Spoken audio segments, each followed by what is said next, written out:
नमस्कार साथियों, Gurukul online classes के इस मंच से मैं पवन सिंह आप सभी का एक बार फिर से हार्दिक स्वागत एवं अभिनंदन करता हूं। साथियों, अपनी विगत कक्षा में अपनी विगत चर्चा के दौरान हम लोगों ने एसएससी जीडी की परीक्षा को ध्यान में रखते हुए अपने विभिन्न सत्रों का आयोजन किया था, जिसके फलस्वरूप हमारे बहुत से अधिक छात्र उस सत्र से लाभान्वित हुए और उनके शुभ संदेश हमें प्राप्त हुए।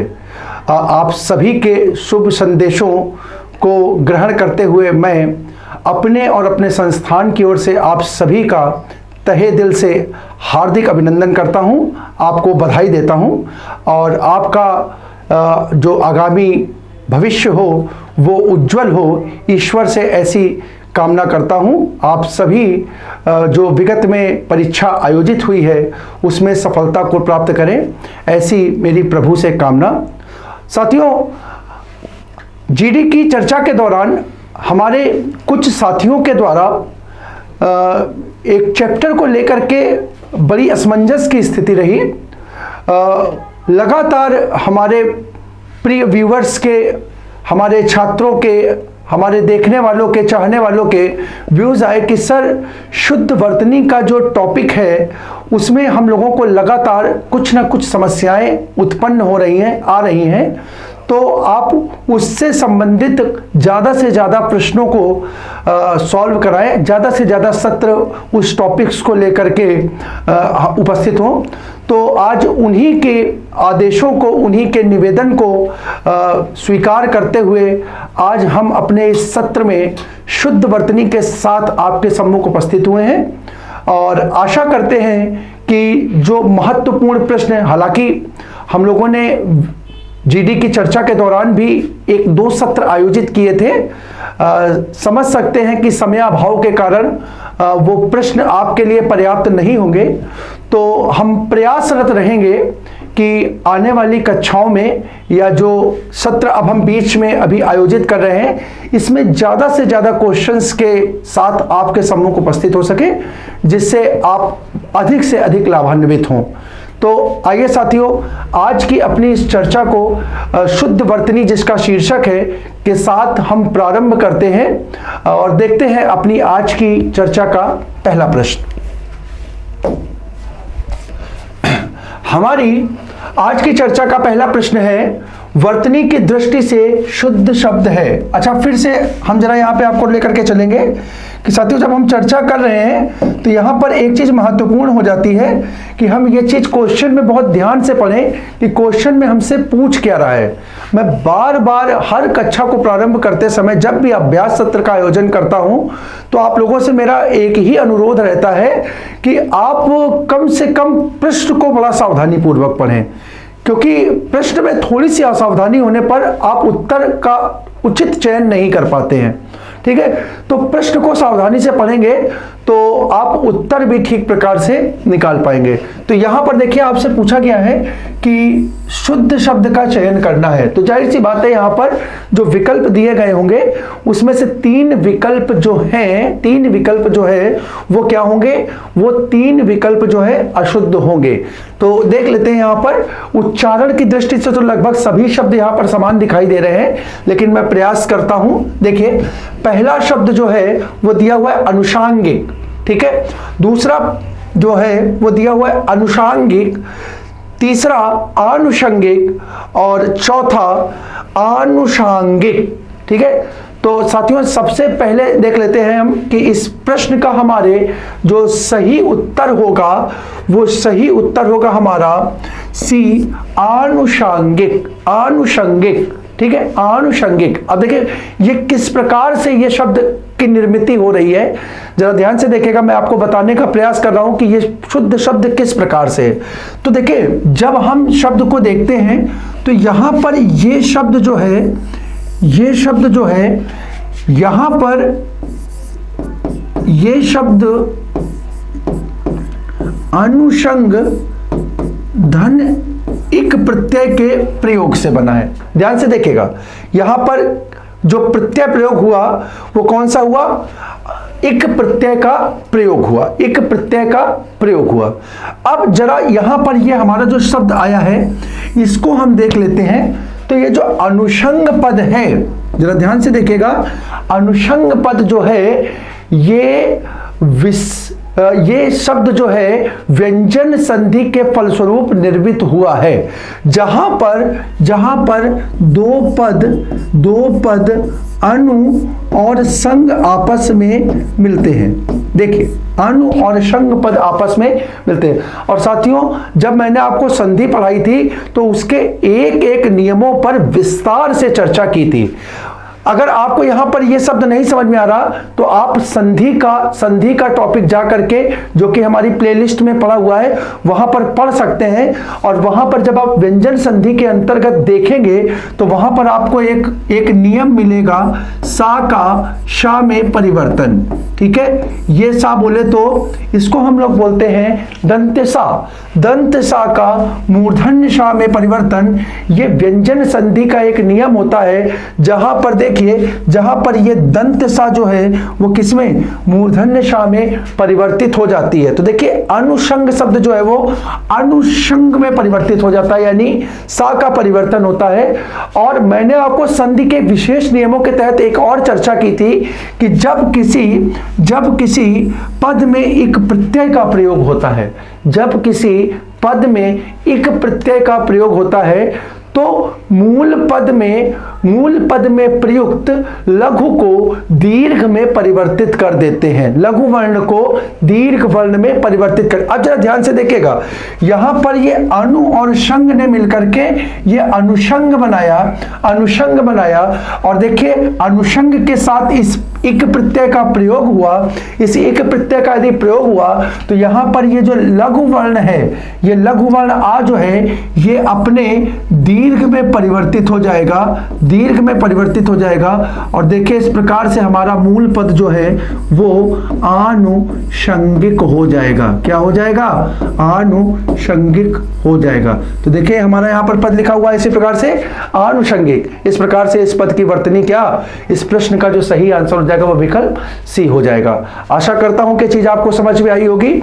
तो इस प्रकार से इस प्रश्न का सही आंसर है विकल्प सी। ठीक है, अपने दूसरे प्रश्न की ओर हम लोग चर्चा करते हैं। अपने दूसरे प्रश्न को देखते हैं। साथियों, बहुत बार परीक्षा में पूछा गया पद है, बहुत ही महत्वपूर्ण शब्द है। ठीक है, लगभग हर दूसरी तीसरी परीक्षा में यदि किसी परीक्षा में वाक्य शुद्धि का टॉपिक सम्मिलित है तो वहां पर यह प्रश्न आपको अनिवार्य रूप से मिल ही जाता है। फिर से पूछा गया है कि निम्नलिखित में से शुद्ध वर्तनी वाला शब्द है। विकल्प ए कवित्री, विकल्प बी कवित्री, विकल्प सी कवियत्री और विकल्प डी कवियत्री। ठीक है, तो देखिए साथियों, देखने में बहुत आसानी से यहां से आप लोग एक और ये दो पदों को हटा सकते हैं। या जो नहीं पढ़ा होता है तो उन छात्रों के लिए इन चारों विकल्पों में से सही विकल्प का चयन करना कठिन हो जाता है। लेकिन प्रायः क्या होता है, प्रायः छात्र क्या देखते हैं कि मूल शब्द जो होता है वो कवि होता है। मूल शब्द क्या होता है? कवि होता है। तो वो कवि से कवित्री का निर्माण करने का प्रयास करते हैं। तो ऐसी परिस्थिति में सबसे पहले वो जिस विकल्प को छोड़ते हैं, जिसका त्याग करते हैं, वो विकल्प ए हो जाता है। क्योंकि वो ये समझते हैं कि यहाँ मूल पद जो है वो कवि ही होगा। जबकि ऐसा नहीं होता साथियों। जब हम कवि का स्त्रीलिंग बनाते हैं तो वो कवि पद जो होता है हमारा कव में परिवर्तित हो जाता है और इत्री प्रत्यय का यहां प्रयोग करके शब्द निर्माण होता है कवियत्री। ठीक है, तो इस प्रकार से इस चारों विकल्पों की इस प्रश्न की जो शुद्ध वर्तनी हो जाएगी वो हो जाएगी विकल्प ए कवियत्री। मैं फिर से कह रहा हूं साथियों, परीक्षा के दृष्टिकोण से ये बहुत महत्वपूर्ण प्रश्न है। ठीक है, आप इस पद को सीधे सीधे अपने मन मस्तिष्क में बिठा ले कि मूल पद जो होता है वो कवियत्री होता है, ना कि कवियत्री। ठीक है, तो इस प्रकार से इस प्रश्न का सही आंसर हो जाएगा विकल्प ए। अपने अगले प्रश्न को देखते हैं। हमारा अगला प्रश्न कह रहा है, फिर से हम एक बहुत महत्वपूर्ण प्रश्न के सामने आपके सम्मुख उपस्थित हैं। ठीक है, जैसे कवित्री बहुत महत्वपूर्ण प्रश्न है, उस प्रकार से यह प्रश्न भी परीक्षा में अनगिनत बार पूछा गया है। ठीक है, अनगिनत बार पूछा गया है। हम लोग देखते हैं निम्नलिखित में से शुद्ध वर्तनी वाला, फिर से देखिए हमें शुद्ध वर्तनी का चयन करना है, शुद्ध वर्तनी का चयन करना है। जरा देखते हैं, विकल्प ए हिरण्यकश्यपु, विकल्प बी हिरण्यकशिपु, विकल्प सी हिरण्यकश्यप और विकल्प डी हिरण्यकश्यप। ठीक है, यहां पर देखिए सिर्फ श्रावर्ण का प्रयोग अंतर है, एक में दंत का और एक में तालुब विसा का प्रयोग हुआ है। ठीक है, तो हम यहां पर अगर अपना आंसर का चयन करें तो देखिए साथियों, हम लोग बचपन से जिस शब्द को उच्चारित करते हैं, जिस रूप में उच्चारित करते हैं, वही हमारे मन मस्तिष्क में बस जाता है। ठीक है, लेकिन ये जरूरी नहीं है कि जिस चीज का उच्चारण हम कर रहे हैं वो व्याकरण की दृष्टि से शुद्ध ही हो। ठीक है, शुद्ध ही हो। ये अनिवार्य हो जाता है कि जब हम वर्तनी पढ़ते हैं या अशुद्धि को चैप्टर को पढ़ते हैं तो वहां पर वो शब्द व्याकरणों के दृष्टिकोण से क्या शुद्ध है या नहीं है, उसके अनुसार हम अपने उत्तर का चयन करते हैं। तो साथियों, हम लोग बचपन से हिरण्यकश्यप या हिरण्यकश्यप पढ़ते हैं, जिसके अनुसार हमारे अधिकांश छात्र परीक्षा में जब इस प्रश्न को देखते हैं तो विकल्प ए या सी में से किसी एक का चयन कर लेते हैं। विकल्प ए, क्योंकि बचपन से वो सुनते आ रहे हैं कि भगवान विष्णु के नरसिंह रूप ने हिरण्यकश्यप का वध किया, हिरण्यकश्यप, और जैसे ही वो शब्द देखते हैं तो ये हिरण्यकश्यप सबसे उपयुक्त शब्द उनके लिए, सबसे उपयुक्त शब्द उनको प्रतीत होता है जो कि उन्होंने सुन रखा होता है। लेकिन साथियों, जो सुना गया हो, मैं फिर कहता हूं कि जो सुना गया हो ये जरूरी नहीं है कि व्याकरण की दृष्टि से वो सही ही हो। ठीक है, तो जब हम व्याकरण की दृष्टि से बात करते हैं, वर्तनी की दृष्टि से बात करते हैं, तो ये पद हमारा गलत हो जाता है। इस प्रश्न का हमारा जो सही उत्तर होता है वो होता है विकल्प बी हिरण्यकशिपु। ठीक है, इस प्रश्न को भी आप इंपॉर्टेंट मार्क कर लेंगे। परीक्षा के दृष्टिकोण से यह प्रश्न भी बहुत महत्वपूर्ण है, हमारी शुद्ध वर्तनी। और मैं आज आप सभी से निवेदन करूंगा कि आज के बाद से हमारे जो भी व्यूअर्स हमारी इस चर्चा में शामिल हैं, इस वीडियो को देख रहे हैं, वो शुद्ध रूप से ही इस शब्द का उच्चारण करना प्रारंभ करें, मेरे साथ इस शब्द को उच्चारित करें, हिरण्यकशिपु। शुद्ध उच्चारण इसका हो जाएगा हिरण्यकशिपु। जब आप हिरण्यकशिपु का उच्चारण करेंगे तो शुद्ध उच्चारण के साथ आप शुद्ध शब्द का चयन भी कर पाएंगे। ठीक है, तो इस प्रकार से हमारे सामने इस प्रश्न का सही उत्तर हो जाएगा विकल्प बी हिरण्यकशिपु। ठीक है, आइए अपने अगले प्रश्न की ओर बढ़ते हैं। हमारा अगला प्रश्न है, फिर से हमें शुद्ध वर्तनी वाले शब्द की पहचान करनी है, शुद्ध वर्तनी वाला शब्द पहचानना है। विकल्प ए है हमारा उज्ज्वल, विकल्प बी उज्ज्वल, विकल्प सी उज्ज्वल और विकल्प डी उत्जवल। ठीक है, तो साथियों, बहुत आसानी से हम फिर से इस प्रश्न के साथ आपके सम्मुख उपस्थित है। देखिए, ये चारों पदों में अगर हम संधि का प्रयोग करके देखें तो हम ये पाएंगे कि यहां पर देखिए ये पद जो है इस जगह से इस पद में संधि हो रही होगी। ठीक है, तो ये पद देखिए एक प्रकार से जब हम देखते हैं तो ये देखिए जा को जब हम देखते हैं तो ये पद उत्धन, अगर इस पद को हम तोड़ें तो ये जवल शब्द मिलता है। देखिए, जवल शब्द मिलता है। साथियों, इस शब्द को देख करके तो हम बहुत आसानी से कह सकते हैं कि उत एक उपसर्ग है जिसका प्रयोग प्रायः हम हिंदी और संस्कृत के शब्दों में पाते हैं, प्रयोग देखते हैं। उत में तो हमें किसी प्रकार का कोई भी संदेह नहीं है, लेकिन संधि का जो दूसरा पद है ये क्या जवल, ये शुद्ध पद है। तो साथियों देखिए, हम लोगों ने जब भी पद सुना है तो जवल ना सुन करके ज्वल शब्द सुना है। ज्वल पद का उच्चारण सुना है। ठीक है, तो यहां पर जो इन दोनों की चर्चा करें तो ये जबल पद जो होता है वो अशुद्ध हो जाता है। कैसा हो जाता है? अशुद्ध हो जाता है। तो इसके आधार पर हम कह सकते हैं कि ये पहला विकल्प तो हमारा नहीं ही होगा, नहीं ही होगा। और यदि पहला विकल्प नहीं होगा तो बहुत आसानी के साथ हम ये भी कह सकते हैं कि यहां पर भी तोड़ने पर ये जबल शब्द मिल रहा है, तो विकल्प में डी पद भी नहीं ही होगा, नहीं ही होगा। अब बचते हैं हमारे पास विकल्प बी और विकल्प सी। विकल्प बी और विकल्प सी में जब हम देखते हैं तो देखिए, जब हम देखते हैं कि विकल्प सी में उत के साथ ये ज्वल पद आ गया है, उत के साथ ये ज्वल पद आ गया है, तो यहां पर देखिए आप फिर से मैं कहूंगा कि संधि के अंतर्गत जब आप पढ़ेंगे, संधि के अंतर्गत आप पढ़ेंगे तो वहां पर मैंने आपको एक नियम पढ़ा रखा है। उस नियम का शीर्षक है ता संबंधी नियम। ता संबंधी नियम, ता संबंधी नियम क्या कहता है? ता संबंधी नियम एक बार साथियों फिर से मैं यहां पे रिवाइज कराता हूं। मेरे जो पुराने छात्र हैं वो मेरे साथ इस नियम का रिवीजन करेंगे, अपनी स्मरण शक्ति में इस नियम को लाने का प्रयास करेंगे, सोचेंगे कि ता संबंधी नियम के अंतर्गत हमने कैसे पढ़ा था। तो हमने पढ़ा था कि ता संबंधी नियम हमारा कहता है कि यदि पहले पद का अंतिम वर्ण क्या हो? ता हो। यदि पहले पद का अंतिम वर्ण क्या हो? ता हो।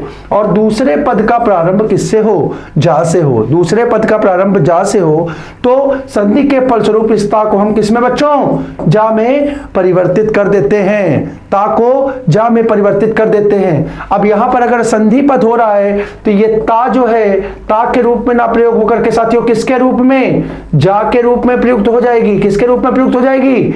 जा के रूप में। यहां पे ये विकल्प तो हट गया है, यहां पर ये ता जो है वो किसके रूप में प्रयुक्त हो जाएगी? जा के रूप में प्रयोग हो जाएगी। और हमारा सही आंसर हो जाएगा विकल्प बी। विकल्प बी। साथियों वर्तनी में ये क्वेश्चन बहुत बार पूछा जाता है, बहुत बार इस क्वेश्चन के सम्मुख उपस्थित होते हैं। सबसे ज्यादा जो कंफ्यूजन होता है मित्रों, सबसे ज्यादा कंफ्यूजन जो होता है इन दो शब्दों को लेकर के होता है। आप अपने मन मस्तिष्क में बिठा लें, इन दो शब्दों को लेकर के ही, इन दो विकल्पों को लेकर के ही हमारे जो परीक्षार्थी हैं, हमारे जो छोटे भाई हैं, जो हमारे बंधु हैं, हमारे ठीक है छात्र हैं, वो इन दो शब्दों को लेकर के क्या दुविधा की, असमंजस की स्थिति में रहते हैं कि इन दोनों में सर कौन सा सही है। तो मैं फिर से कहूंगा कि बहुत आसानी से देख लीजिए कि जबल कोई शब्द नहीं होता बल्कि ज्वल शब्द होता है। इसलिए उज्ज्वल में जो दो जा प्रयोग होते हैं वो दोनों ही कैसे? स्वर रहित होते हैं। दोनों स्वर रहित जा का प्रयोग हम देखते हैं। ठीक है, तो इस प्रकार से सही पद हमारा उज्ज्वल हो जाता है, उज्ज्वल हो जाता है। ठीक है, उम्मीद करता हूं यह प्रश्न भी आपके सामने स्पष्ट हो गया होगा। अपने अगले प्रश्न को हम लोग देखते हैं। हमारा अगला प्रश्न है शुद्ध वर्तनी का चयन कीजिए। शुद्ध फिर से हमारे सामने है, हमें चार विकल्पों में से शुद्ध विकल्प का चयन करना है। विकल्प ए कह रहा है द्वंद्व। देखिए पद ही नहीं है। ठीक है, हम फिर से एक चीज कहते हैं, हम हमेशा अपने छात्रों से कहते हैं कि वर्तमान में आपकी जो भी औसत उम्र है अगर उसको हम 20, 21, 22 साल मान लें तो इस उम्र के पड़ाव पर, उम्र की इस सीमा तक आप इतने समझदार या इतने शब्दों को तो सुन ही चुके हैं कि शब्द को सुन करके आप इस स्थिति में आ सके कि वो शब्द आपका शुद्ध है या अशुद्ध है। या दूसरे अर्थों में हम चर्चा करें तो हम ये भी कह सकते हैं कि क्या कभी भी अपने संपूर्ण जीवन काल के दौरान आपने उस शब्द को सुना है भी या नहीं। ठीक, अब मैं इस शब्द की ही यदि चर्चा करूं तो हमने सामान्य रूप से कभी भी किसी भी प्रकार की चर्चा में इस शब्द का प्रयोग नहीं किया है।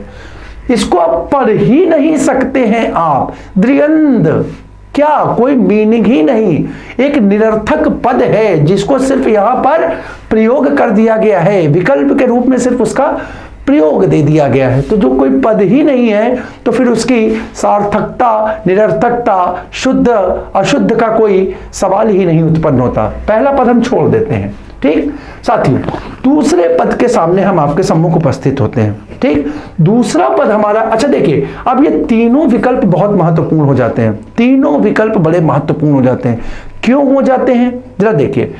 प्रायः हम लोग अंग के साथ या अंग के स्थान पर या पंचमाक्षर के स्थान पर अंग का प्रयोग देखते हैं। मैं क्या बताना चाह रहा हूं, देखिए, मैं आपको यहां पर यह बताना चाहता हूं कि किसी वर्ण के पंचमाक्षर का प्रयोग, किसी वर्ण के पंचमाक्षर का मतलब हो गया नासिक के वर्ण, ध्यान से सुनिएगा, पंचमाक्षर का मतलब हो गया नासिक के वर्ण, नासिक के वर्ण और अनुस्वार का प्रायः हम लोग परिवर्तन देखते हैं। नासिक वर्ण और अनुस्वार का प्रायः हम लोग क्या एक दूसरे में परिवर्तन देखते हैं। सामान्य रूप से हम नासिक की जगह अनुस्वार और अनुस्वार की जगह नासिक वर्ण का प्रयोग कर लेते हैं। कई बार ऐसा पदों में देखा जाता है। लेकिन फिर साथियों मैं आऊंगा, फिर चीज कहूंगा कि क्या इन दोनों का एक दूसरे के रूप में प्रयोग करना उचित है। सामान्य रूप से तो वो ठीक है, लेकिन अगर वर्तनी के दृष्टिकोण से हम इसकी चर्चा करते हैं, वर्तनी के संदर्भ में हम इसको पढ़ते हैं, तो साथियों यह एक अशुद्धि हो जाती है, वर्तनी की अशुद्धि का कारण होता है। देखिए, अगर इसका एक दूसरे के रूप में प्रयोग संभव है तो फिर हम दो नियमों को अलग अलग पढ़ते ही क्यों हैं, यह प्रश्न उठ जाता है। अगर इन दोनों को अलग अलग रूप में हम प्रयोग कर रहे हैं तो जाहिर सी बात है उन दोनों पदों का अपना कुछ वैशिष्ट्य होगा, उन दोनों पदों की अपनी कुछ विशेषता होगी। ठीक है, तो अगर यहां पे हम इन तीनों विकल्पों में सामान्य रूप से अगर चर्चा करें तो लोग कह सकते हैं कि सर जी यहां पे ना की जगह हम इसका प्रयोग कर दें, क्या दिक्कत है, क्या आपत्ति है आपको? अनुस्वार की जगह जो हम पंचमाक्षर की जगह अनुस्वार का प्रयोग कर दें, जो कि प्रायः सामान्य रूप से होता ही है, तो इसमें आपको कोई आपत्ति नहीं हो। एक उदाहरण के माध्यम से हम आपको समझाते हैं, देखिए, जैसे ये शब्द आप प्रायः लिखा देखते हैं, और इसकी जगह कहीं कहीं ये शब्द इस रूप में भी लिखा देखते हैं, इस रूप में भी लिखा देखते हैं। ठीक है, तो अब यहां पर ये दोनों शब्द एक दूसरे के रूप में स्वीकार सामान्य रूप से है, लेकिन यदि हम फिर नियम की चर्चा करें, यदि हम नियमों के अनुसार चले तो साथियों ये पद जो हमारा होगा वो नियमानुकूल नहीं होगा, नियमों की दृष्टि से अशुद्ध हो जाएगा, और ये पद जो है हमारा शुद्ध होगा, ये पद हमारा शुद्ध होगा। इस पद में संधि के फल स्वरूप अनुस्वार का प्रयोग ना होकर के पंचमाक्षर का प्रयोग होगा,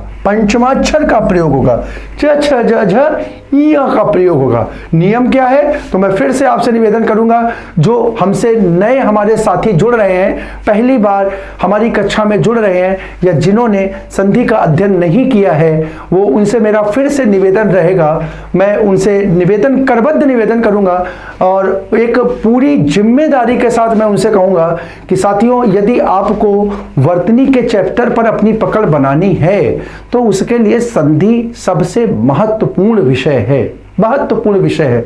ठीक है, हर विषय का एक दूसरे विषय से अंतर संबंध होता है, एक दूसरे से वो जुड़े हुए होते हैं। वर्तनी को जानने के लिए संधि का आना बहुत आवश्यक है। अगर आपकी संधि पे कमांड है तो आप विश्वास मानिए, मैं पूरे यकीन के साथ कह रहा हूं, कम से कम 40% वर्तनी के शब्द आप निकाल पाएंगे, अपने आप शुद्ध हो जाएंगे। और आप देख भी रहे हैं, मैं लगातार संधि का जिक्र करता जा रहा हूं। अब यहां पर देखिए, ये मैंने बताया कि प्रायः इनका प्रयोग ठीक है, प्रायः इनका प्रयोग इसी रूप में है, लेकिन नियमानुकूल नहीं है। नियमानुकूल वर्तनी की दृष्टि से जब हम देखेंगे तो शुद्ध शब्द पंचम ही होगा। इसी प्रकार से यहां पर अनुस्वार का प्रयोग सर्वथा वर्जित है। अब हमारे पास दो पद बच रहे हैं, ये द्वंद्व हो सकता है या द्वंद्व हो सकता है। तो साथियों अगर इन दोनों पदों की बात करें तो इन दोनों पदों में हमारा जो सही उत्तर होगा वो होगा विकल्प सी, यानी द्वंद्व ना हो करके द्वंद्व शब्द होता है। शब्द क्या होता है? द्वंद्व शब्द होता है। और बहुत आसानी से मैं आपको बताता हूं, बहुत आसानी से, जब द्वंद्व शब्द का प्रयोग आप सामान्य रूप से जब हिंदी के दृष्टिकोण से चर्चा करते हैं, जब हिंदी के संदर्भ में हम इसका प्रयोग देखते हैं, तो हम द्वंद्व का प्रयोग समास के अंतर्गत पाते हैं। समास के जिन 6 प्रकारों की चर्चा हिंदी में हम करते हैं, समास के जो 6 प्रकार हम पढ़ते हैं, उसमें से एक समास हम देखते हैं द्वंद्व समास। कौन सा समास? द्वंद्व समास। अब साथियों, द्वंद्व समास क्या कहता है ये थोड़ा सा देख लीजिए। देखिए, हम आपको बस ये बताना चाह रहे हैं कि यहां पर किस प्रकार से एक दूसरे टॉपिक का, एक चैप्टर का सहारा लेकर के हम एक किसी दूसरे विषय के, दूसरे टॉपिक के जो हमारा प्रश्न है उसको सही कर सकते हैं। तो द्वंद्व की यदि हम परिभाषा पढ़ें तो हम परिभाषा के रूप में ये पढ़ते हैं कि जिसमें दोनों पद प्रधान हों, दोनों पदों का अपना अपना महत्व हो, महत्व रखते हों, ऐसा समास द्वंद्व समास कहलाता है। अगर ध्यान से देखिए, हम ज्यादा बड़ी चर्चा नहीं करते, हम बस यही कहते हैं कि यहां पर ये द्वंद्व शब्द जो लिखा हुआ है, यहां पर ये द्वंद्व शब्द जो लिखा हुआ है, अगर इनमें प्रयुक्त वर्णों को हम पद मान ले, एक बार के लिए पद मान ले और इसको यहां से तोड़ दें, तो देखिए तोड़ने पर हम देखेंगे कि जिस रूप में ये लिखा है उसी रूप में ये भी प्राप्त हो रहा है, यानी इन दोनों की प्रधानता हो गई, दोनों वर्ण समास में हो गए। अच्छा, दूसरी चीज, इसी के अपोजिट जरा हम देख लेते हैं। अगर हम ये शब्द लिख दें तो देखिए, अगर हम इसको यहां बीच से तोड़ें तो क्या ये दोनों पद समान दिखते हैं? बोलिए, नहीं दिखते ना। तो अगर नहीं दिखते हैं तो क्या ये द्वंद्व समास की परिभाषा को परिभाषित कर रहे हैं? क्योंकि परिभाषा में हमेशा क्या कहता हूं, परिभाषा सिर्फ 2 लाइनें नहीं होती है। परिभाषा जो होती है किसी भी टॉपिक की, किसी भी विषय की, वो परिभाषा उस पूरे टॉपिक का समग्र या संक्षेप निचोड़ होता है। बहुत कम शब्दों में उस पूरे टॉपिक का निचोड़ देती है हमें उस टॉपिक की परिभाषा। तो अगर इसका नाम द्वंद्व रखा गया है तो इस शब्द में भी तो वो प्रधानता दिखाई देनी चाहिए कि दोनों पद जो आ रहे हो वो कैसे हों, दिखने में आइडेंटिकल हों, बराबर हों। और ऐसा हमें कहां प्रतीत हो रहा है? ऐसा हमें इस पद में प्रतीत हो रहा है। इस कारण से हमारा इस विकल्पों में जो होगा वो विकल्प सी उचित हो जाएगा, सी सही आंसर हो जाएगा। ठीक है, तो इस प्रकार से इस प्रश्न का हमारा सही आंसर हो जाएगा विकल्प सी। आइए आगे के प्रश्नों को देखते हैं। हमारा अगला प्रश्न है, शुद्ध वर्तनी का चयन करें। शुद्ध वर्तनी का, फिर से हमारे सामने एक बार से शुद्ध वर्तनी, शुद्ध शब्द का हमें चयन करना है। आप चारों विकल्पों को जरा देखें।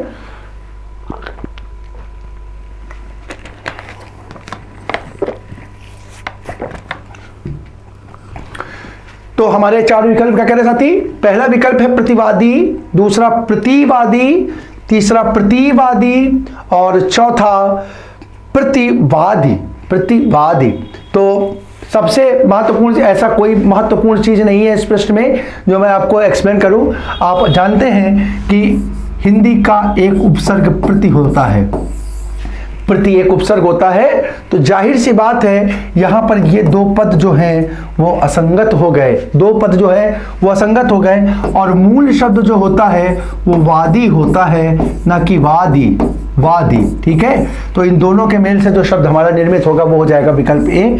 सरल सा क्वेश्चन है, बहुत अधिक व्याख्या की इसमें आवश्यकता नहीं। इस प्रश्न का हमारा सही आंसर हो जाएगा विकल्प ए, प्रतिवादी। अगले प्रश्न के साथ हम आपके सामने उपस्थित है। फिर से हमें चयन करना है शुद्ध वर्तनी का। ठीक, यह भी बहुत सरल सा क्वेश्चन है। अगर हम चर्चा करें तो यहां पर इस प्रश्न के 4 विकल्प आप देख लीजिए, क्षेत्र, छत्र और श्वेत्र। तो अगर हम बात करें तो यहां पर देखिए इन दोनों पदों की अशुद्धि हो जाएगी। इन दोनों पदों की जगह अगर एक पद शुद्ध रूप से प्रयुक्त होगा तो वो हो जाएगा छत्र। ठीक है, इन दोनों की जगह यहां पर देखिए यह तो ए का प्रयोग नहीं होगा, और अगर यहां की चर्चा करें तो यहां पर अगर छ का प्रयोग होगा तो यह सही पद छत्र हो जाएगा। हम देखें श्वेत्र हमारा शुद्ध पद नहीं होता बल्कि इसकी जगह होता है श्वेत। ठीक है, तो अब अगर शुद्ध बचा तो हमारे पास जब ये तीनों पद असंगत हो गए तो इस प्रश्न का हमारे लिए इस प्रश्न का जो सही आंसर हो गया वो हो गया विकल्प ए, क्षेत्र। ठीक है, दोनों ही संयुक्त वर्णों का प्रयोग हुआ है, दोनों ही संयुक्त वर्णों का प्रयोग हुआ है, और यहां पर क्षेत्र जो है वो हमारा शुद्ध वर्तनी का पद है। ठीक, अगले प्रश्न की ओर हम लोग बढ़ते हैं। अपना अगला प्रश्न देखते हैं। हमारा अगला प्रश्न है, फिर से हमें शुद्ध वर्तनी का चयन करना है, शुद्ध वर्तनी का चयन करना है। विकल्प ए क्या कह रहा है, प्राक्कथन, दूसरा प्रकथन, सी प्राक कथन, और डी प्रकाथन। तो फिर से आप देखो, हम फिर से कहते हैं कि आप शब्द को उच्चारित कीजिए। दो विकल्प तो आप ऐसे ही छोड़ देंगे अगर विकल्प बहुत ज्यादा क्रिटिकल नहीं है। कभी कभी होता है कि चारों विकल्पों में असमंजस की स्थिति हो जाती है, तो ऐसा प्रश्न परीक्षा में महत्वपूर्ण होता है, और ऐसे प्रश्नों की संख्या बड़ी कम ही होती है। ठीक है, जिसमें चारों विकल्पों में छात्र क्या हो, असमंजस की स्थिति में हो।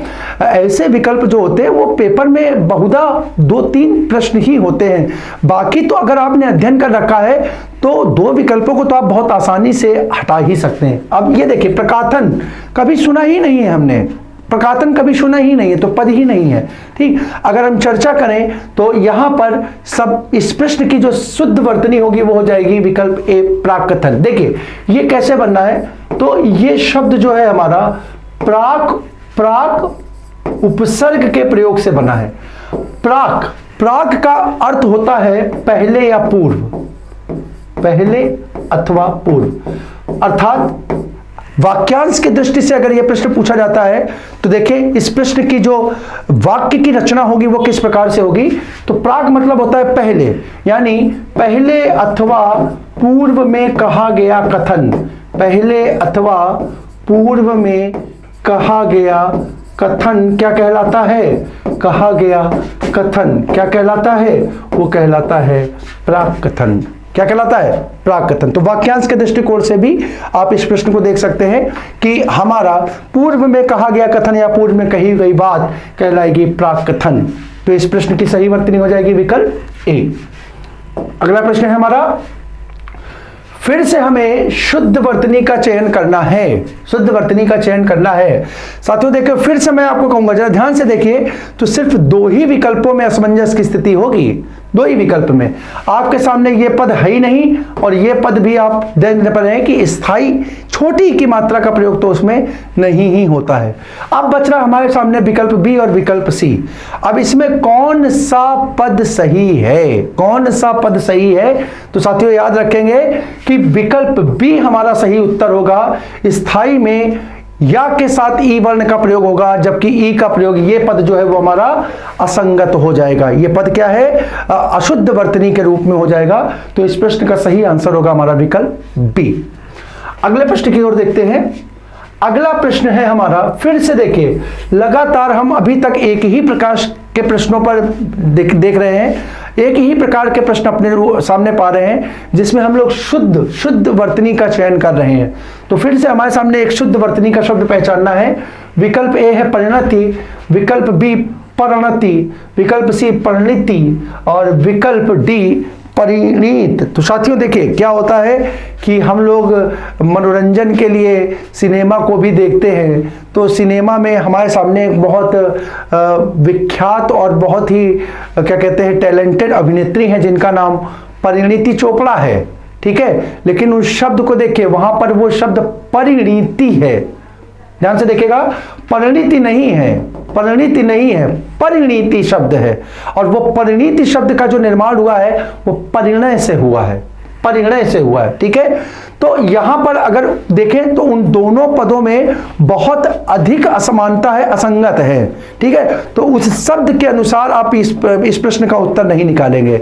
अब जरा यहां पर देखें तो इस प्रश्न की जो शुद्ध वर्तनी होगी वो परिणति होगी, परिणति होगी। क्यों होगी, क्योंकि परिणति का शाब्दिक अर्थ होता है परिणाम अथवा निष्कर्ष, परिणाम अथवा निष्कर्ष। और यहां पर उपसर्ग के रूप में परिशब्द का प्रयोग होता है। किसका प्रयोग होता है, परिशब्द का प्रयोग होता है, और शुद्ध शब्द बनता है परिणति। परिणति।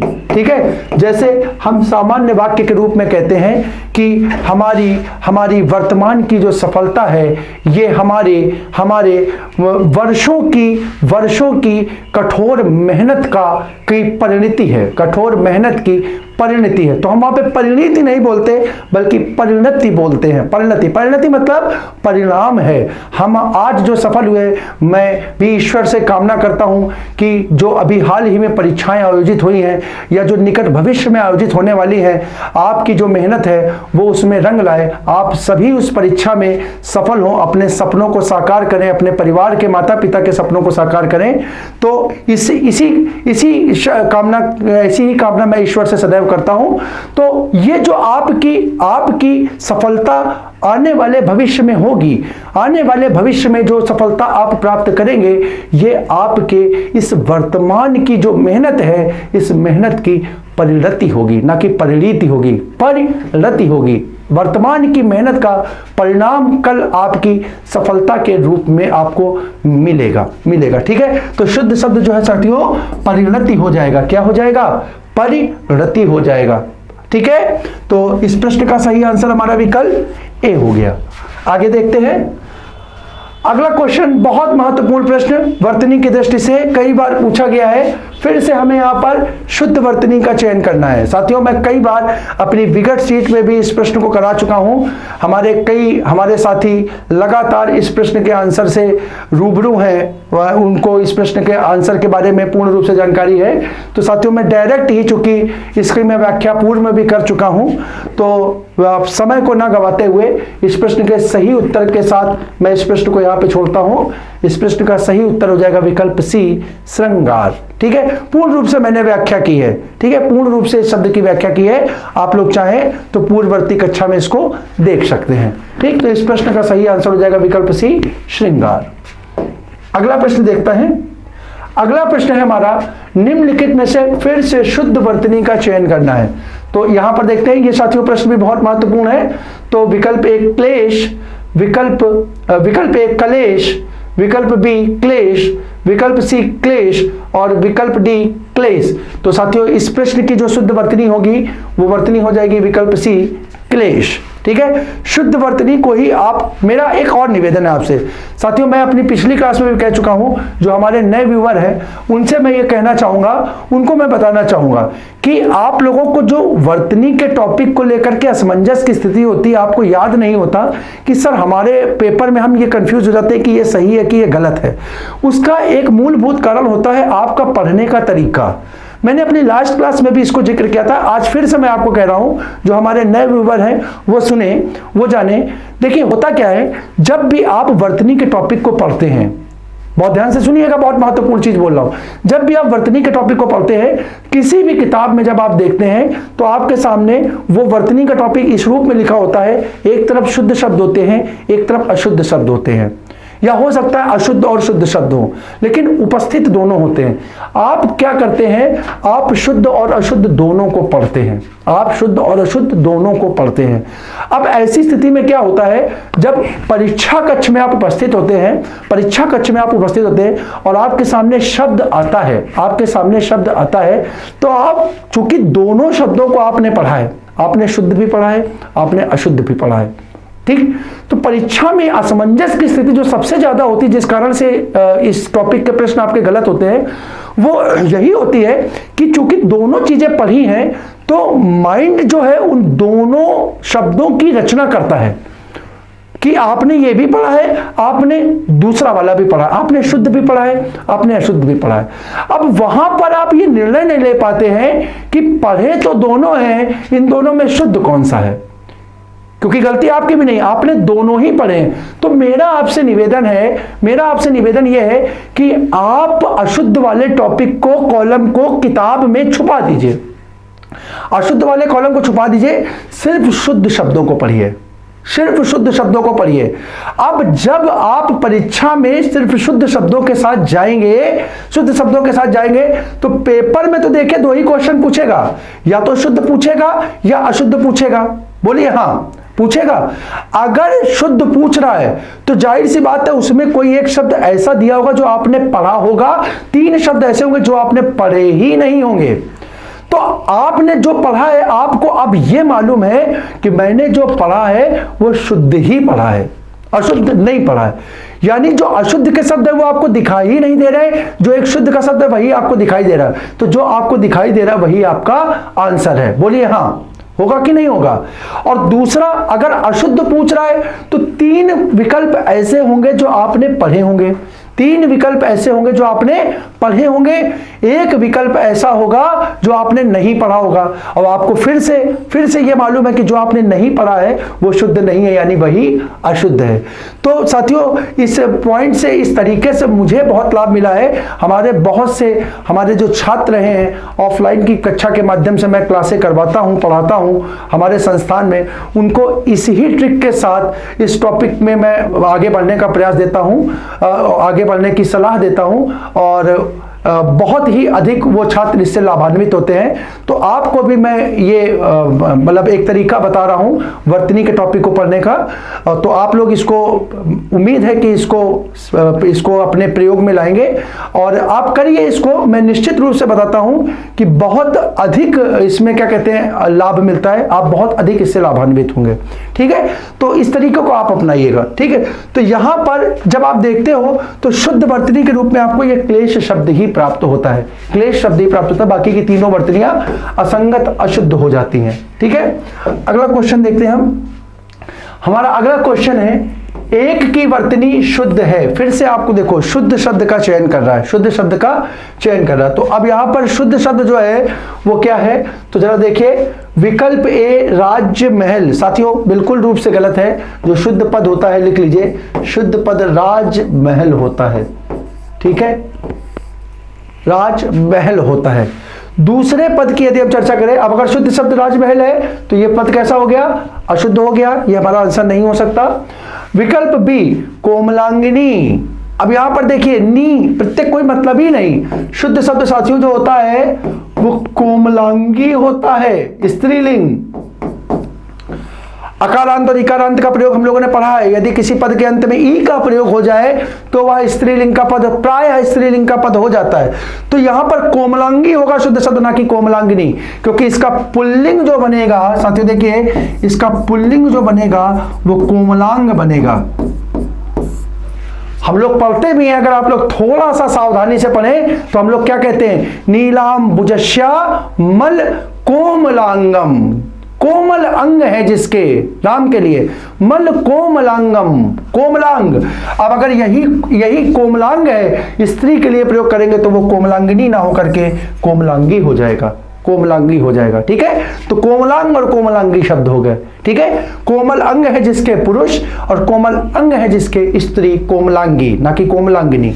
ठीक, अच्छा, इस पद को अगर हम देखें तो साथियों फिर से यह संधि का पद है, विसर्ग संधि का प्रयोग यहां पे हुआ है।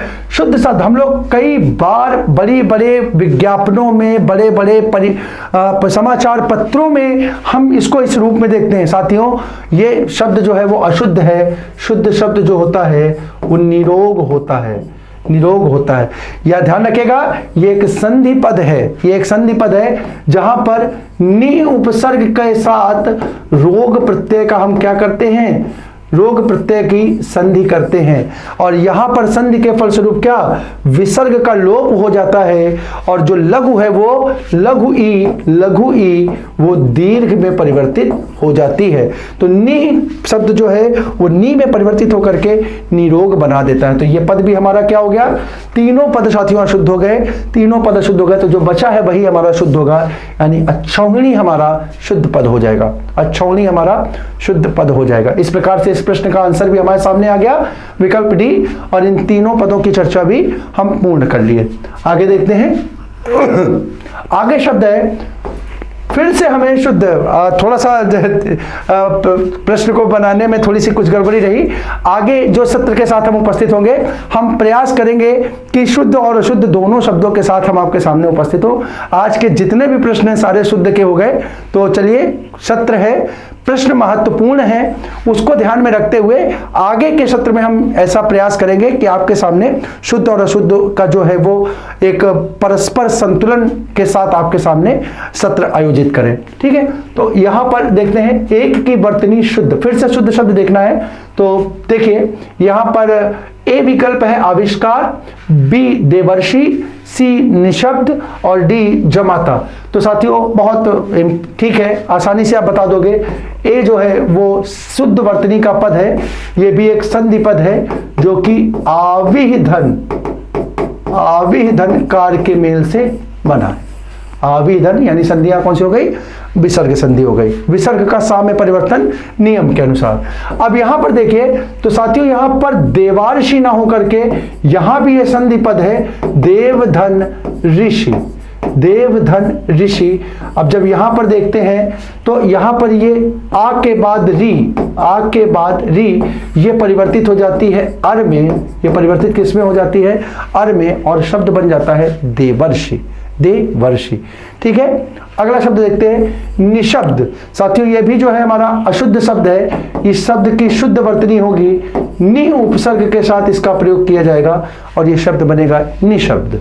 ठीक है, इस उपसर्ग के साथ हम इस शब्द को लिखेंगे और शब्द होगा निशब्द। ठीक है, निशब्द। और अगर हम इस जमाता की चर्चा करें तो साथियों जमाता नहीं होता बल्कि जामाता होता है, जामाता होता है, जिसको हम बोलचाल की भाषा में जमाई बोलते हैं, जमाई बोलते हैं। ठीक है, यही जमाई या इसका एक अर्थ दामाद भी होता है, दामाद भी होता है। ठीक है, तो इस प्रकार से इन चारों विकल्पों की चर्चा संपूर्ण हुई और इस प्रश्न का जो सही आंसर है वो हो गया विकल्प ए आविष्कार। अगला प्रश्न देखते हैं, फिर से हम शुद्ध के साथ ही उपस्थित है, शुद्ध के साथ। तो विकल्प ए उन्नयन, ये पद जो है हमारा गलत है। ठीक है, अब इस पद को देखेंगे तो हमारा इस प्रश्न का सही आंसर है विकल्प बी उन्नयन। ये पद भी हमारा संधि पद है उत्धन नयन, उत्धन नयन के फलस्वरूप इस पद का निर्माण हुआ है और यह भी एक प्रकार से हमारा कैसा संधि पद है। आप लगातार देख रहे होंगे साथियों, लगातार आप वर्तनी के प्रश्न में संधि पदों को देख रहे हो, किस प्रकार से सही शब्द है। अगर संधि पे आपका नियंत्रण है, संधि पे आपकी पकड़ है, तो मैं फिर कह रहा हूं कि आपके लिए वर्तनी का टॉपिक कोई बहुत अधिक कठिन नहीं रह जाता। अब जैसे ही आप देखते हो तो मेरे बहुत से छात्र हैं जिनको मैंने संधि के नियमों पर पूरे के पूरे नियम उनको ऐसे ही मुंह जवानी रटे हुए हैं। अपनी कक्षा के दौरान मैं क्लास में जब ऑफलाइन बैठता हूं तो हमारे छात्र ऐसे ही जैसे ये शब्द दिया तो विकल्प के साथ उसका उत्तर, उसका रीजन एकदम उनके मन मस्तिष्क में स्पष्ट होता है, क्लियर होता है कि सर जी पहले का पांचवें में परिवर्तन, सीधे सीधे एक नियम है व्यंजन संधि का, पहले पद का पांचवें पद में परिवर्तन कैसे।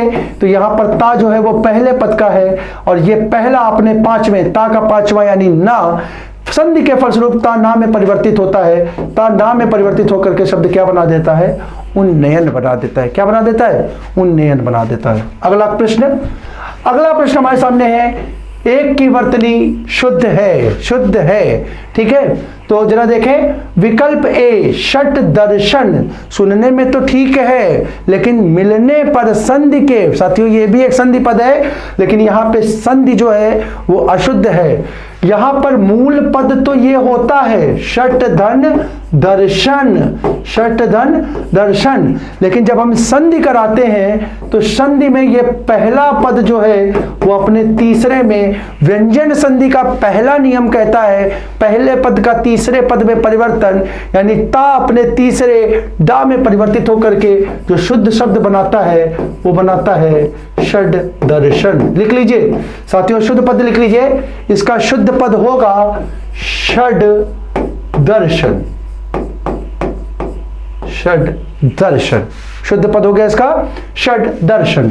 ठीक, दूसरा पद यहां पर देखें तो उपसर्ग का प्रयोग है। साथियों जब हम उपसर्ग देखते हैं तो हम देखते हैं उपसर्ग के रूप में इनमें से किस उपसर्ग का प्रयोग होता है, बताइए, अन होता है कि अन होता है। तो जब हम देखते हैं तो इसका प्रयोग ना पाकर के हम इसका प्रयोग पाते हैं उपसर्ग के रूप में। अब जब हम इसका प्रयोग करते हैं तो देखिए यहां पर मूल शब्द अपेक्षित होता है, क्या होता है, अपेक्षित होता है। और इसके साथ जब हम अन उपसर्ग का प्रयोग करते हैं, ध्यान से देखिएगा, यहां पर ये ना कैसा है, स्वर रहित है।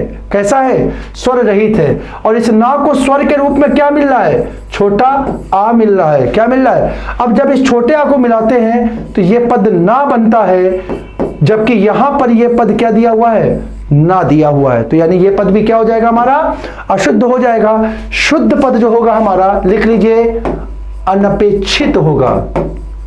उपसर्ग के प्रयोग से इस पद का निर्माण हुआ है। अनपेक्षित, ना कि अनापेक्षित, अनपेक्षित पद होगा।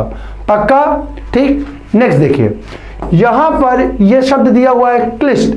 साथियों, क्लिष्ट शब्द ही नहीं होता, हम लोगों ने सुना है और पीछे भी इसकी चर्चा लगभग हम लोग कहीं किए हैं। शुद्ध शब्द होता है क्लिष्ट। यहां पर यह संयुक्त वर्ण का प्रयोग होता है। संयुक्त वर्ण का प्रयोग होता है, और हम जानते हैं कि संयुक्त वर्ण के साथ जब कभी स्वर वर्ण आता है तो उसका प्रयोग हमेशा पहले होता है। उसका प्रयोग हमेशा पहले होता है। तो इस पद की जो सही वर्तनी होगी साथियों, इस पद की जो सही वर्तनी होगी वो हो जाएगी क्लिष्ट। क्या होगी, क्लिष्ट। अब साथियों, तीन विकल्प जो है हमारे गलत हो गए, तो जो बच रहा है वही हमारे सामने एक उचित पद होगा। यानी इस प्रश्न का सही आंसर होगा विकल्प डी। ठीक। और ये विकल्प डी भी जो है, अगर आप पढ़ पा रहे हैं तो ये भी एक संधि पद है जो कि परिधन अवसान के मेल से बना है। परिधन अवसान के मेल से बना। अगर परिधन अवसान को आप देखेंगे तो इस पद में यण संधि है, और यण संधि जो हमारी कहती है वो क्या कहती है, वो कहती है ई को या में परिवर्तित कर देते। अब देख लीजिए पद कैसे बना। अब यहां पर अगर देखेंगे तो ये राग के साथ ई पद है। राग के साथ क्या, ई पद है, और ई के बाद क्या, ये आ इससे प्रारंभ हो रहा है। जरा इसको देख लीजिए, ये ई किसमें, या में परिवर्तित हुई। ई किसमें, या में परिवर्तित हुई, और या के साथ ये आ मिलकर के या बन गया। और यहां जो रा बचा वो देखे कैसा हो गया, स्वर रहित हो गया। तो उसका प्रयोग यहां रा के ऊपर हो जाएगा और ये शब्द बन जाएगा पर्यवसान। पर्यवसान, यानी ये पद हमारी जो वर्तनी हो गई वो उचित वर्तनी, उचित शब्द हो गया। ठीक है। तो इस प्रकार से इस प्रश्न का सही आंसर हो जाएगा विकल्प डी। अगला प्रश्न देखते हैं साथियों, बहुत महत्वपूर्ण प्रश्न है। एक की वर्तनी शुद्ध है। अब बहुत इंपॉर्टेंट प्रश्न के साथ हम आपके सामने उपस्थित हैं। ये प्रायः आप लोग देखते हैं तो सारे शब्द आपके सामने शुद्ध दिखाई देते हैं, लेकिन साथियों मैं बताऊंगा, आप लोग इसको एज इट इज लिख लीजिए। जो खेवैया पद है साथियों, ये गलत पद है। इसकी शुद्ध वर्तनी होती है खेवैया। खेवैया। और खेवैया का अर्थ जो होता है, लिख लीजिए, खेवैया मतलब पार लगाने वाला, यानी नाविक को हम खेवैया बोलते हैं। क्या बोलते हैं, नाविक को हम खेवैया बोलते हैं। साथियों, ये न्योछावर का पद है। सामान्य रूप से हम इसका प्रयोग इसी रूप में देखते हैं, लेकिन साथियों आप ध्यान रखेंगे कि न्योछावर शुद्ध शब्द ना होकर के वर्तनी की दृष्टि से जब हम बात करते हैं तो शुद्ध शब्द न्योछावर होता है। न्योछावर होता है, न्योछावर ना होकर के शुद्ध शब्द न्योछावर होता है। ठीक है। और इसी प्रकार से अगर हम निरपेक्ष की बात करेंगे तो यहां पर यह शब्द इसकी शुद्ध वर्तनी निरपेक्ष होती है, ना कि ये। तो इस प्रकार से तीनों पद हमारे जो है वो क्या हो गए, असंगत, गलत हो गए, अशुद्ध वर्तनी के हो गए। सही वर्तनी हमारी है अनन्नास।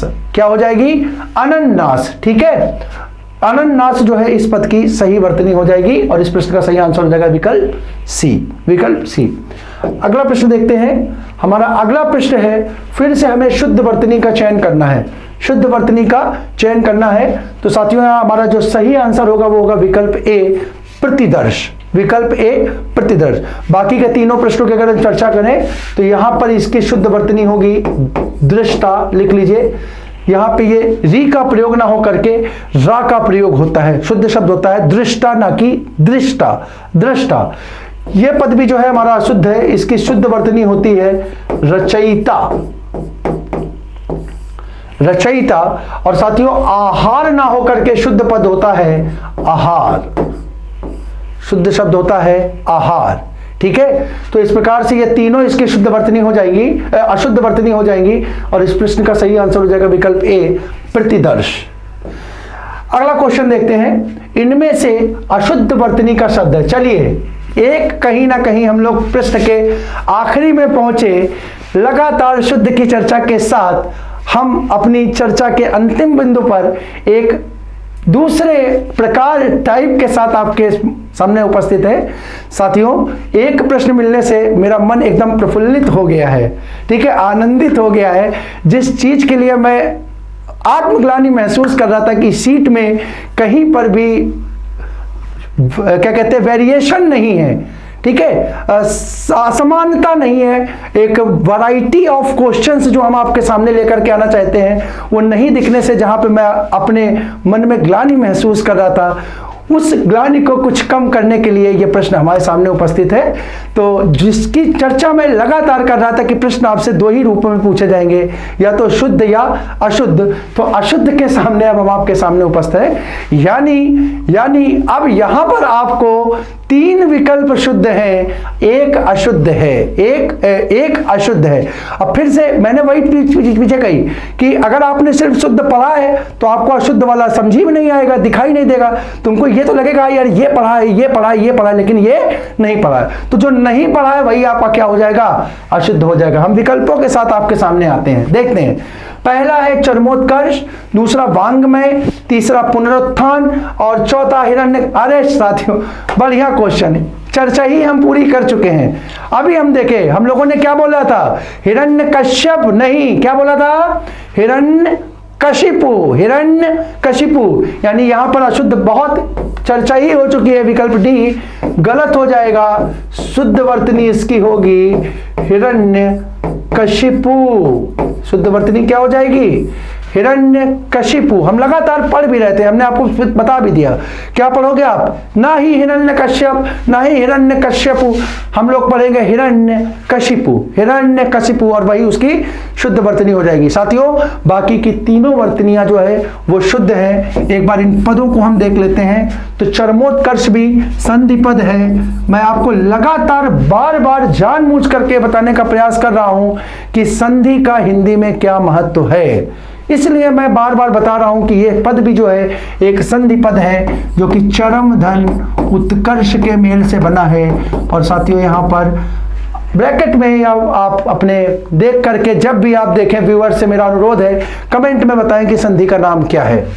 सारे पदों में संधि का नाम बताते जाएं। इसको अगर हम देखेंगे तो वाक धन मय, ये भी एक संधि पद है। और जब इसको आप देखेंगे तो ये भी पुनः धन उत्थान एक संधि पद है, पुनः धन उत्थान। मेरे सभी व्यूअर्स से, देखने वालों से, मेरे छात्रों से, प्रिय बच्चों से निवेदन है कि आप जब इसको देखें तो कमेंट के माध्यम से ये बताने का प्रयास करें कि इसमें कौन सी संधि है, जिससे मुझ तक भी ये संदेश पहुंच सके कि आप लोग वीडियो को पूरा देखते हैं, पूरे मनोयोग के साथ, जिस मेहनत के साथ हम आपके सामने उपस्थित होते हैं। पूरी टीम हमारी लग करके इन क्वेश्चनों का निर्माण करती है, ठीक है, वो जो हमारी पहल है, वो क्वेश्चन जो है वो ठीक रूप से आप पढ़ रहे हैं, ठीक रूप से उसको पढ़ रहे हैं। तो कमेंट के माध्यम से ये तीनों पद मैं आप लोगों के लिए छोड़ रहा हूं कि इसमें आप संधि बताएं, ठीक है।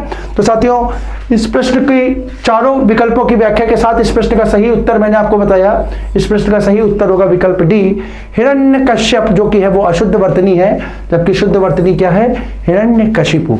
और अपने आज के अंतिम प्रश्न के साथ हम आपके सामने उपस्थित हैं, ठीक है। आपको फिर से एक बार फिर से अशुद्ध वर्तनी का चयन करना है। दूसरा प्रश्न भी लगातार उसी सीक्वेंस में अशुद्ध वर्तनी के साथ हम उपस्थित हैं। तो विकल्प ए दैहिक शुद्ध है, विकल्प सी प्रौढ़ शुद्ध है, पौरुष शुद्ध है, बचता है विकल्प बी नौकरी ना होकर के। सभी लोग जानते हैं साथियों, बहुत सरल पद है, शुद्ध शब्द, शुद्ध वर्तनी नौकरी होता है, शुद्ध वर्तनी नौकरी होता है। तो साथियों, इस प्रश्न के साथ आज कुछ महत्वपूर्ण वर्तनी के प्रश्नों के साथ हम आपके सम्मुख उपस्थित हुए थे, ठीक है। उम्मीद करता हूं कि ये जो आज का सत्र है आपके लिए लाभकारी होगा, लाभदायी सिद्ध होगा, और परीक्षा में इससे संबंधित प्रश्नों आपके सम्मुख आएंगे, ठीक है, या आने की संभावना, ऐसी संभावना के साथ मैं अपनी आज की चर्चा को यहीं पर विराम देता हूं। आपके मंगल उज्जवल भविष्य के साथ, ठीक है, मैं आप सभी से विदा लेता हूं। आप सभी को जय हिंद।